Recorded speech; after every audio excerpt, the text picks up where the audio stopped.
जय हिंद दोस्तों, स्वागत है आप सभी का study with M SPP channel पर। दोस्तों, जैसा कि आप देख रहे हैं, ये यूपीपीएससी 2023 का जो प्री या आरओ एआरओ 2022 या फिर जो भी वीडियो यूपी ट्रिपल एससी या यूपीपीसीएल एफसीआई, ठीक है, एफसीआई वाला एग्ज़ाम, एसएससी सीजीएल, जो भी जहाँ पर भी जीएस पूछा जाएगा, ठीक है, उन सभी परीक्षाओं के लिए महत्वपूर्ण है। बीपीएससी, एमपीपीएससी, आरएएस, किसी भी स्टेट के पीएससी। देखिए, ये बेसिकली जो आज मैं टॉप 30 वाला जो क्वेश्चन करवाऊंगा आज का, ये पॉलिटी से रिलेटेड सारे क्वेश्चन पॉलिटी से ही रिलेटेड हैं। पॉलिटी का बहुत बड़ा वेटेज होता है यूपीपीएससी में। प्री में समझिए कि अगर आपने पॉलिटी के क्वेश्चंस गलत कर दिए ना, सबसे बड़ा पाप कर दिया आपने। पॉलिटी के क्वेश्चंस ऐसे आते हैं जो कि गलत होने ही नहीं चाहिए। एक आध क्वेश्चन ऐसा कोई आएगा ट्रिकी टाइप का, अदरवाइज जो पॉलिटी का क्वेश्चन है वो बहुत ही स्कोरिंग होता है। ठीक है, अगर आपने पॉलिटी अच्छे से पढ़ रखी है तो एक भी प्रश्न आपके गलत नहीं होंगे। पॉलिटी की पूरी एक प्लेलिस्ट बनी हुई है, आप उसमें देख लीजिए, बहुत सारे डाउट्स आपके क्लियर हो जाएंगे। ठीक है, मेंस कम प्री का भी एक प्लेलिस्ट है, उसको भी आप देख लीजिएगा। ठीक है, तो दोस्तों, ये इसका 10वां, ये जो टॉप 20 टॉप 30 वाली सीरीज चल रही है, उसका ये 10वां वीडियो है। 9 ऑलरेडी प्लेलिस्ट बनी हुई है, उसका डिस्क्रिप्शन बॉक्स में लिंक दिया हुआ है। अगर आपने अभी तक नहीं देखा है तो कंटिन्यूएशन में देख लीजिए आप। बहुत ही शानदार प्रश्न करवाए हैं मैंने।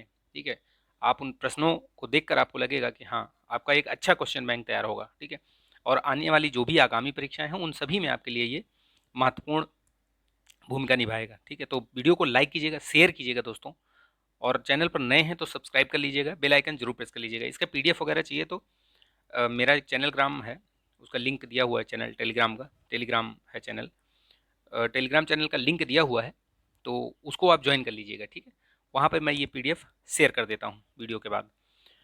ठीक है, तो ये देखिए, चलिए शुरू करते हैं इसको, फटाफट देखते जाते हैं। ये पॉलिटी के ही सारे हैं, टॉप 30 क्वेश्चन हैं ये। ठीक है, पॉलिटी के ही हैं सारे इसमें। तो देखिए, राज्यसभा में कितने सदस्यों का मनोनयन मनोनयन भारत के राष्ट्रपति द्वारा किया जाता है? तो देखिए, राष्ट्रपति द्वारा मनोनयन जो किया जाता है वो 12 लोगों का किया जाता है, और वो किस किस क्षेत्र से होते हैं ये भी याद रखिएगा। कला से होते हैं, शिक्षा से होते हैं, समाज सेवा से होते हैं। ठीक है, इस तरीके से 4 या 5 ये होते हैं, क्षेत्र होते हैं, जहाँ से आपके ये 12 लोगों का चयन किया जाता है। ठीक है, बेसिकली एक जो राज्यों में जो होता है मनोनयन, और केंद्र में यानी कि जो राज्यसभा में होता है, और जो राज्यपालों द्वारा मनोनयन किया जाता है, उनमें अंतर सिर्फ एक होता है। अंतर ये होता है कि सहकारिता क्षेत्र में, सहकारिता वाला जो क्षेत्र होता है, उसमें जो अंतर होता है वो सहकारिता क्षेत्र में राज्यपाल के द्वारा राज्यों में किया जाता है। राज्यों की जो विधान परिषद वो होती है, उसमें किया जाता है। ठीक है, तो ये चीज़ ध्यान रखिएगा, वो एडिशनल होता है। ठीक, चलिए, तो ये देखिए, और एक और कुछ जानकारी ले लीजिए इसमें, जैसे राज्यसभा का संविधान में राज्यसभा का कहाँ पर आपको आपके अनुबंध किया गया है संविधान में, तो अनुच्छेद 80 के अंतर्गत। ठीक है, 79 में बताया गया है कि आपका मतलब एक संसद होगी। ठीक है, और उसी संसद के पार्ट के रूप में राज्यसभा, लोकसभा, ये सब हैं। ठीक है, राज्यसभा को उच्च सदन भी बोलते हैं, याद रखिएगा। ये डिसॉल्व नहीं होती है, इसके जो 2/3 सदस्य हैं वो हर दूसरे साल जो है वो रिटायर होते हैं। ये कभी समाप्त नहीं होती है। आपकी लोकसभा समाप्त होती है 5 साल में, वैसे टाइम होता है, लेकिन बीच में भी अगर प्रधानमंत्री ने राष्ट्रपति को सलाह दी तो उनके सलाह पर, मंत्रिमंडल के सलाह सलाह पर, ये लोकसभा को भंग कर दिया जाता है। लेकिन राज्यसभा नहीं भंग होती, ये चीज़ ध्यान रखिएगा, पूछा गया है ये प्रश्न, इसलिए मैं इस पर जोर दे रहा हूँ। वाक्य बना करके, सेंटेंस बना करके प्रश्न पूछे जाते हैं, तो उस चीज़ को ध्यान रखिएगा, इसीलिए मैंने उस चीज़ को बताया। ठीक है, तो 12 लोगों का मनोनयन किया जाता है। कुछ फैक्ट्स हैं और भी जान लीजिए इसमें राज्यसभा से रिलेटेड। देखिए, अभी टोटल सीट्स कितनी हैं? 250। ठीक है, ये जान याद रखिएगा, कितने सदस्य सांसद हो सकते हैं? मैक्सिमम 250। लेकिन अभी कितने हैं? अभी कितनी हैं? 245। इसमें से 12 लोगों का मनोनयन होता है, बाकी सब राज्यों से चुने जाते हैं, उनके प्रतिनिधि द्वारा इनका चुनाव होता है। ठीक है, ये चीज़ ध्यान रखिएगा। और दूसरी चीज़ याद रखिए, जो मैंने अभी बताया कि कौन कौन से क्षेत्र होते हैं जिनसे राष्ट्रपति जो है वो मनोनयन करते हैं।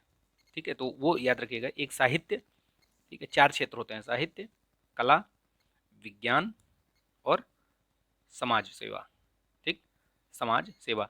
राज्यों में एक सहकारिता और जुड़ जाता है, सहकारिता जो क्षेत्र है उस वो पांचवा क्षेत्र और जुड़ जाता है। तो ये चीज़ याद रखिएगा, मैंने इसलिए बता दिया क्योंकि इससे प्रश्न पूछे गए हैं। एक नया राज्य बनाने में संवैधानिक जो संशोधन होता है, जो नया राज्य बनता है, जैसे जो लेटेस्ट राज्य जो बना है, तो 2014 में आपको याद होगा कि तेलंगाना बना था, ठीक है। उसके बाद से कोई नया राज्य नहीं बना है, तो उसके लिए क्या क्या इसमें पूछा गया है कि कौन सा संविधान संशोधन होता है, किस प्रकार का संविधान संशोधन होता है ये। तो इसमें क्या होता है कि एक विशेष प्रक्रिया मतलब इसमें होती है। विशेष प्रक्रिया का मतलब ये हुआ कि कोई इसमें जैसे विशेष बहुमत की आवश्यकता नहीं होती है, इसमें साधारण बहुमत होता है। जैसे क्या होता है, जिस राज्य से किसी राज्य को अलग करना है, मान लीजिए जैसे आंध्र प्रदेश से ही मान के चलिए कि आंध्र प्रदेश से तेलंगाना अलग हुआ, ठीक है। तो आंध्र प्रदेश की जो विधान मंडल है वहाँ से बिल पास होता है, वहाँ से भेजा जाता है, और यहाँ पे आपका जो संसद है, संसद में आता है। संसद में आने के बाद आपको यहाँ पर साधारण बहुमत से पारित करके और राज्य बना दिया जाता है, नया राज्य बना दिया जाता है। अगर राज्य के ये विशेष बहुमत वाला, ये बहुमत जो संशोधन वाला है, वो चीज़ ध्यान रखिएगा क्या चीज़ें होती हैं, कैसे होती हैं, वो मैं संविधान संशोधन का एक चैप्टर लूँगा, उसमें बताऊँगा आपको कि कैसे क्या क्या चीज़ें होती हैं, ठीक है। चलिए, तो याद रखिएगा इसमें साधारण बहुमत से होगा। भारतीय संविधान में किस संशोधन के माध्यम से शिक्षा का अधिकार अधिनियम जोड़ा गया था? शिक्षा का अधिकार अधिनियम किस में आता है? 21 का में आता है, यानी कि ये मौलिक अधिकार में आता है। और ये कब जोड़ा गया ये मौलिक अधिकार? तो ये 86वां संविधान संशोधन 2002 में जब हुआ था, उस समय ये जोड़ा गया है। 21 का याद रखिएगा, ठीक है। 21 का ये अनुच्छेद याद रखिएगा, इस चीज़ को पूछा भी गया है ये चीज़। यदि राष्ट्रपति उपराष्ट्रपति का पद खाली हो तो भारत के राष्ट्रपति के पद पर कौन होता है? कहने का मतलब यह है कि राष्ट्रपति भी ना हो और उपराष्ट्रपति भी ना हो तो कौन बनता है? तो मुख्य न्यायाधीश जो होते हैं भारत के, चीफ जस्टिस ऑफ इंडिया, वो बनाए जाते हैं। भारतीय राष्ट्रीय कांग्रेस के वार्षिक अधिवेशन में 26 जनवरी के को स्वतंत्रता दिवस के रूप में मनाए जाने का संकल्प लिया गया था। तो कौन से उसमें लिया गया था ये पूछ रहा है बेसिकली इसमें। तो 26 जनवरी 1930 को याद होगा आपको, संकल्प लिया गया था ये स्वतंत्रता दिवस मनाए जाने के लिए। और उसी दिन आपको याद होगा कि पहली बार जो है वो जैसे स्वराज दिवस के रूप में भी मनाया गया था उसी को, ठीक है। तो वो जो पूर्ण क्यों मनाया गया था? क्योंकि लाहौर अधिवेशन हुआ था, उसी में ये बताया गया था, बोला गया था कि हम हर साल जो है स्वतंत्रता दिवस के रूप में 26 जनवरी को मनाएंगे। और यही कारण है कि 26 जनवरी का जो पवित्र दिन है उसको याद करने के लिए हमने जो गणतंत्र अपनाया वो 26 जनवरी को ही अपनाया, ठीक है। इसीलिए आप देखते हैं ना 26 जनवरी को गणतंत्र दिवस मनाया जाता है। तो वो यही उसके पीछे का रीज़न यही था कि हमने 26 जनवरी को इसीलिए चुना क्योंकि उसको उसको मतलब जीवंत बनाए रखने के लिए। राज्यसभा के संदर्भ में निम्नलिखित कथनों पर विचार करना है। राज्यसभा एक स्थायी सदन है। इसके 1/3 सदस्य जो है वो प्रत्येक 2 वर्ष की समाप्ति पर मतलब समाप्ति पर सेवानिवृत्त हो जाते हैं। यहाँ पे निवृत्त मतलब सेवानिवृत्त होना चाहिए बेसिकली, ठीक है, सेवानिवृत्त हो जाते हैं।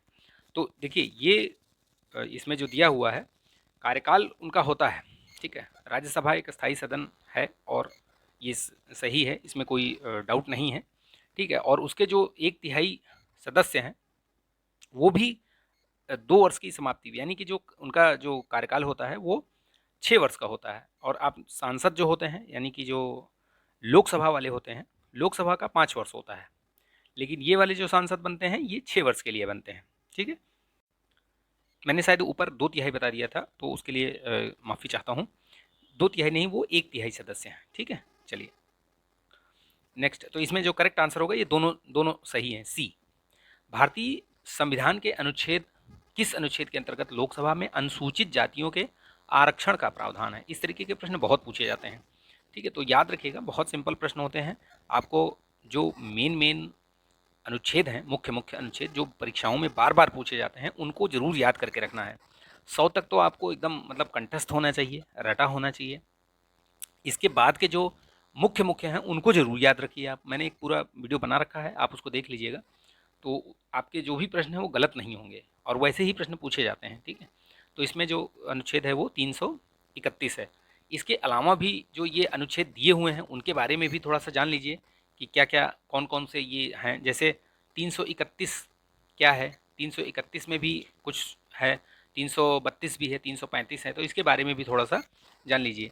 हो सकता है कि क्या क्या पता, मतलब पूछ लीजिए। जैसे 331 में क्या है, लोकसभा में जो आंग्ल समुदाय होता था, बोलते हैं ना एंग्लो इंडियन का जो मनोनयन करते थे, एंग्लो इंडियन का मनोनयन कौन करता था? तो राष्ट्रपति करते थे राज्यसभा में, और जो राज्यों में राज्यपाल द्वारा मनोनयन होता है।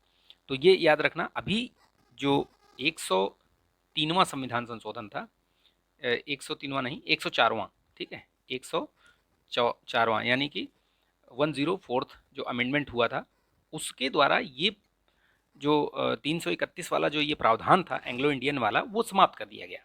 ठीक है, याद रखिएगा इस चीज़ को। ये भी महत्वपूर्ण है कि किस संविधान संशोधन के द्वारा जो आंग्ल भारतीय मनोनयन वाला है वो समाप्त किया गया। तो 104 संविधान संशोधन। जो 100 के बाद जो संशोधन हुए हैं संविधान में, उनको जरूर याद रखिएगा। ठीक है, जैसे 101 हो गया जीएसटी से संबंधित है, 102 हो गया एनसीबीसी से संबंधित है, ठीक है, नेशनल कमीशन फॉर बैकवर्ड। ठीक है, तो ये याद रखना। 103 जो है वो आपका ईडब्ल्यूएस से है। ठीक है, 104 अभी मैंने आपको बता दिया, ये इससे संबंधित है। 105 क्या है? 105 में भी आपका जो ये एससी वगैरह ये करने के लिए ओबीसी का जो आरक्षण वगैरह ये है, राज्यों को शक्ति प्रदान की गई। ठीक है, पहले 102वें संविधान संशोधन से राज्य से ले ली गई थी ये शक्ति, कि ये आप इसको आप निर्धारित नहीं कर सकते कि ओबीसी कौन है कौन नहीं है, तो वो राज्यों से शक्ति ले ली गई थी वापस, लेकिन अभी फिर से उनको दे दिया गया है बेसिकली। ठीक है, चलिए नेक्स्ट देखते हैं क्वेश्चन। निम्नलिखित कथनों पर विचार कीजिए। संविधान में मंत्रिमंडल शब्द का प्रयोग केवल एक बार किया गया है। तो ठीक है, देखते हैं कहाँ पर किया गया है, वो भी देखते हैं। सी, इसका आंसर जो होगा वो सी होगा। ठीक है, कैसे होगा मैं बताता हूँ आपको। देखिए, राष्ट्रपति आपातकाल की उद्घोषणा तभी कर सकेगा जब मंत्रिमंडल उसे लिखित रूप से संसूचित करे। देखिए, ये पहले प्रावधान नहीं था। ये जो लिखित वाला प्रावधान, ये पहला भी वाला भी सही है, दूसरा भी सही है, यानी कि इसका जो आंसर होगा वो होगा सी। ठीक है, देखिए, ये पहले जो ये प्रावधान नहीं था, ये लिखित वाला प्रावधान।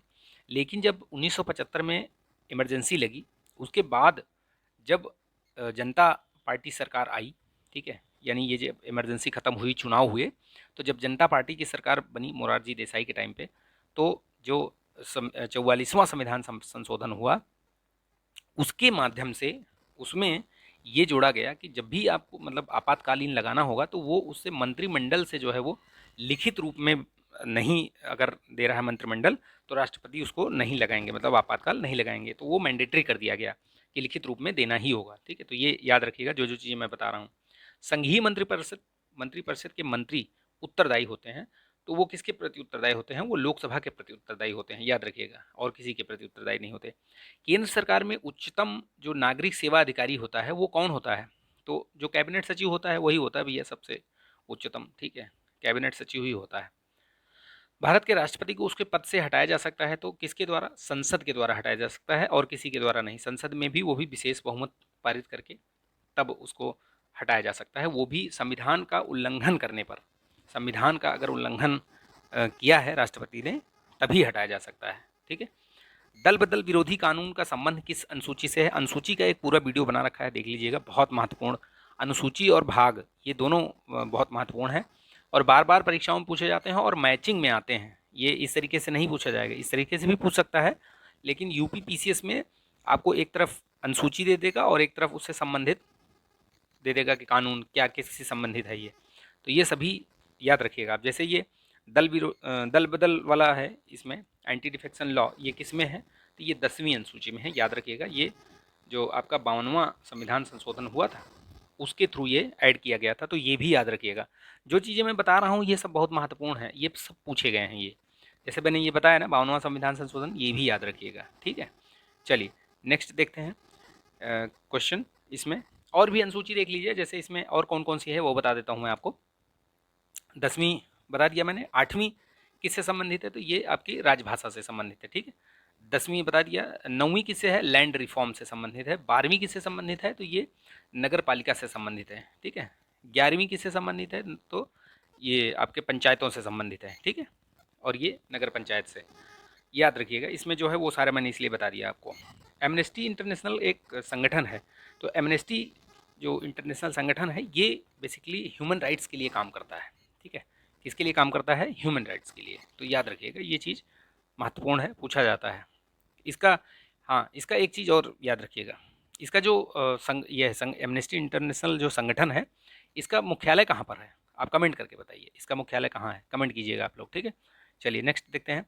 भारत के राष्ट्रपति द्वारा अनुच्छेद 352 के तहत राष्ट्रीय आपातकाल की घोषणा की जाती है, निम्नलिखित में से इसके क्या आधार नहीं है? यानी कि जो 352 के तहत आपात घोषित होती है, आपात पर मैंने एक बहुत बढ़िया वीडियो बनाया है, आप देख लीजिएगा, मैं उसकी लिंक दे दूंगा, कोई भी प्रश्न आपका गलत नहीं होगा।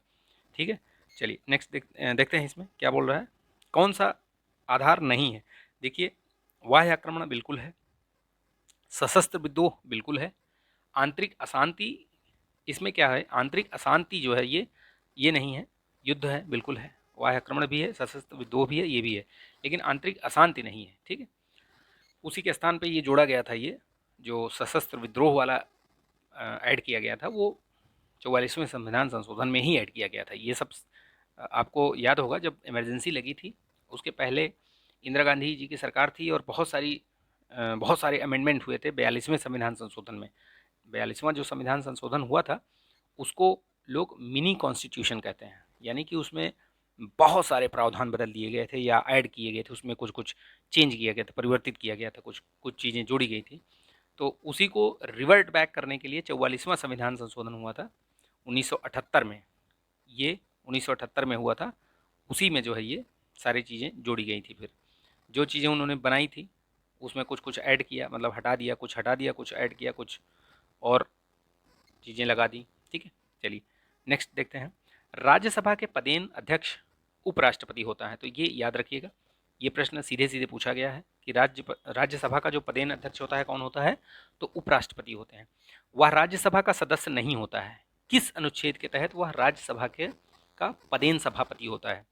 कहने का मतलब ये है कि आपने देखा होगा कि राज्यसभा के जो सदस्य होते हैं उनसे इतर उपराष्ट्रपति का चुनाव होता है, तो वो सदस्य तो होते नहीं उसके, लेकिन कहीं तो लिखा होगा कि ये पदेन सभापति होंगे, तो वो उसी के बारे में पूछ रहा है कि कौन से अनुच्छेद में लिखा हुआ है।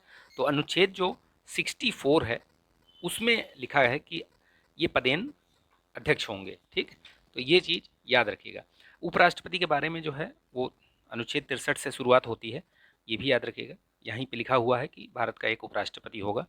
ठीक है, और ये पदेन सभापति वाला ये अनुच्छेद 64 में लिखा हुआ है। ठीक, चलिए नेक्स्ट देखते हैं क्वेश्चन। राज्य की कार्यपालिका में राज्यपाल, मुख्यमंत्री परिषद, मंत्रिपरिषद और राज्य के महाधिवक्ता शामिल होते हैं।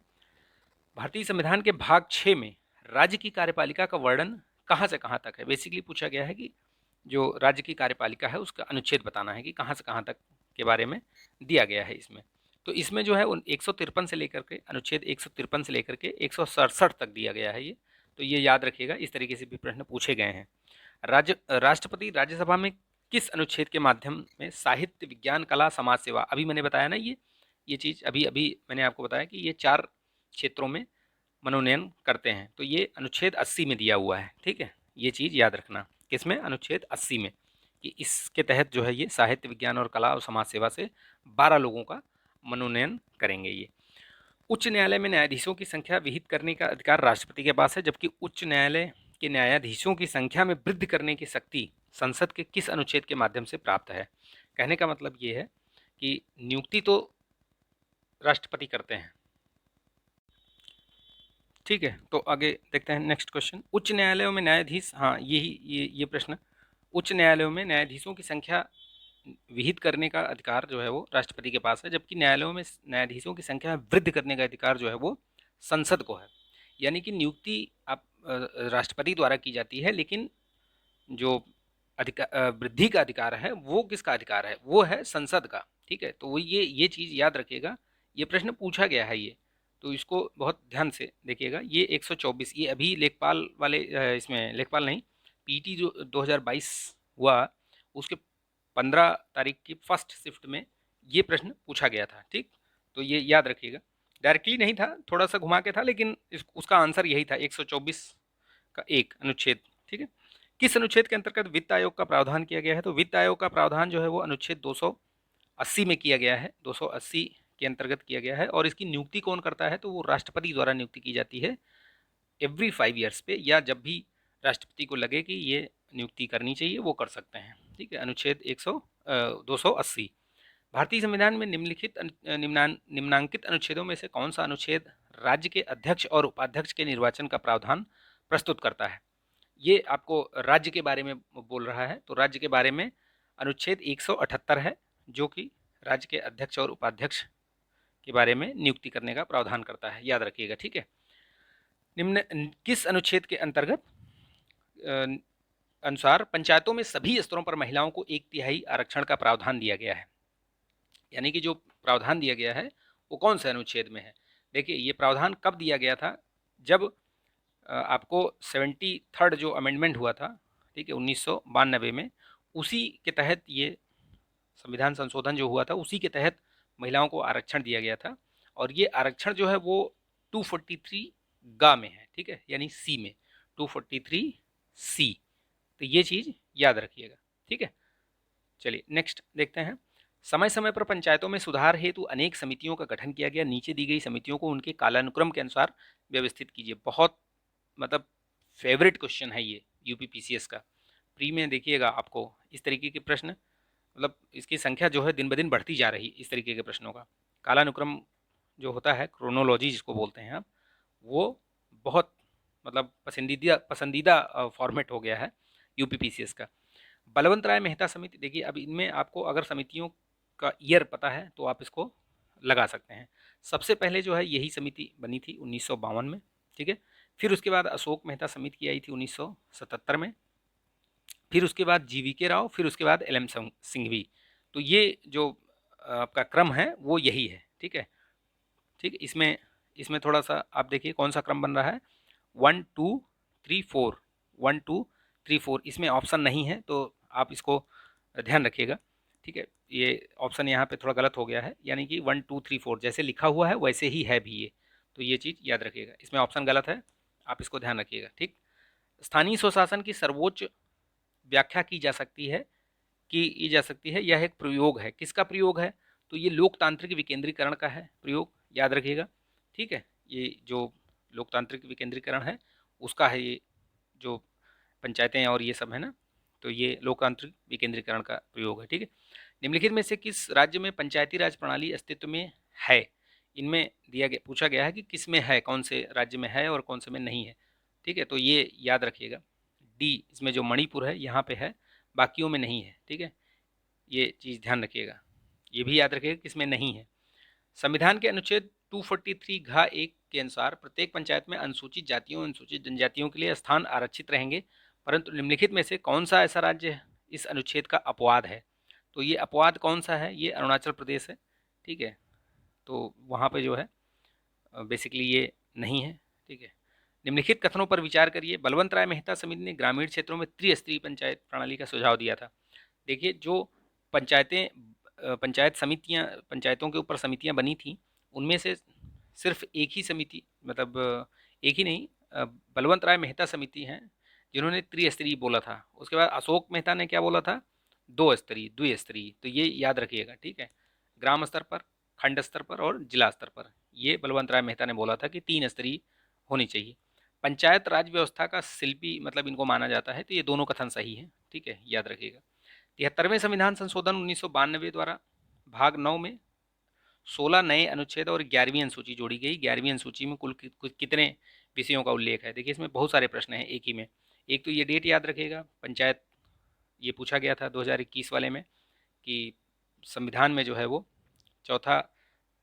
तीसरा स्तंभ कब जोड़ा गया, यानी कि जैसे संसद एक राज्य हो गया, एक एक आपका एक संघ राज्य और ये पंचायतें, तो ये पिलर के बारे में पूछा गया था, तो याद रखिएगा।